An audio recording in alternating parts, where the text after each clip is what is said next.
तीसरे दिन सुबह सुबह ब्रह्मा जी सप्तऋषि उस बालक को लेकर शिवलोक पहुंचे जहां भगवान शंकर विराजमान थे। ब्रह्मा जी ने प्रणाम किया और कहा, ओम नमः शिवाय। सप्तऋषियों ने भी ब्रह्मा जी के पीछे प्रणाम किया और सबसे पीछे उस बालक ने भगवान शिव को प्रणाम किया। ब्रह्मा जी ने कहा, प्रभु इस बच्चे को आशीर्वाद दीजिए। शिव जी ने अपने पंचमुख से कहा, चिरंजीवी रहो सुत, चिरंजीवी रहो। अब तो ब्रह्मा जी भी प्रसन्न हो गए और उन्होंने कहा कि हमें तो कोई डर नहीं। ब्रह्मा जी का भार अब भोले बाबा ने ले लिया। शंकर जी बोले, अरे क्या बात है? ब्रह्मा जी बोले, आप जाने प्रभु, इसकी आयु में तो केवल 1 दिन बचा है। शंकर जी ने पूछा, कौन है ये बालक? सप्तऋषियों ने पूरी घटना सुनाई कि कैसे काशी के एक ब्राह्मण से उन्हें ये बालक मिला। शंकर जी बोले, ये तो हमारे ही आशीर्वाद से मिला हुआ पुत्र है। ब्रह्मा जी बोले, तब तो और भी बढ़िया। करालम महाकाल कालम कृपालम, काल से तो महाकाल ही बचा सकते हैं। शंकर जी ने ब्रह्मा जी और सप्तऋषियों से कहा कि आप लोग जाओ और इस बालक को यहीं छोड़ जाओ। भगवान शिव ने बालक से कहा, ओम नमः शिवाय का जाप करते हुए प्रतिदिन शिवलिंग पर बेलपत्र चढ़ाते रहो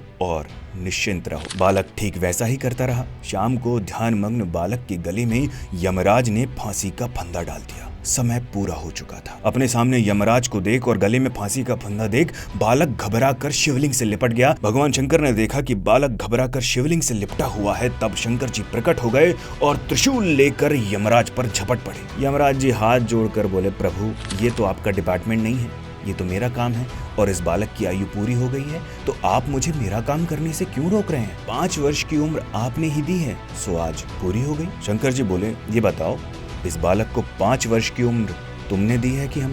यमराज बोले, आपने। तो शिव जी ने कहा, तो इसकी उम्र तुम्हारे हिसाब से पूरी होनी चाहिए कि हमारे हिसाब से? यमराज कंफ्यूज हो गए और बोले, प्रभु कैसा हिसाब है, क्या हिसाब है सरकार, आप ही समझा दीजिए। शंकर जी बोले, सुनो, क्रमशः कलयुग, द्वापर युग, त्रेता युग और सतयुग, एक एक युग से दूसरा युग बड़ा है। सतयुग सबसे बड़ा है। ऐसे कई युगों के बाद एक मनवंतर आता है और ऐसे कई मनवंतर बीत जाने के बाद एक कल्प, और ऐसे एक कल्प का मतलब है ब्रह्मा जी का 1 दिन। ब्रह्मा जी की आयु में अनेक कल्प बीत जाते हैं और ऐसे जब 10 ब्रह्मा बीत जाते हैं तब हमारा 1 दिन होता है। अब ऐसे दिनों के महीने बनाओ, ऐसे महीनों का 1 वर्ष बनाओ और ऐसे वर्षों का 5 वर्ष बनाओ। यमराज ने हाथ जोड़कर कहा, प्रभु जब आपके 1 दिन में 10 ब्रह्मा बदल जाते हैं तो यमराज कितने बदलते हों? और इस तरह वो बालक अमर हो गया। प्रलय में भी उसका नाश नहीं होता। वही यशस्वी ब्राह्मण पुत्र आगे चलकर ऋषि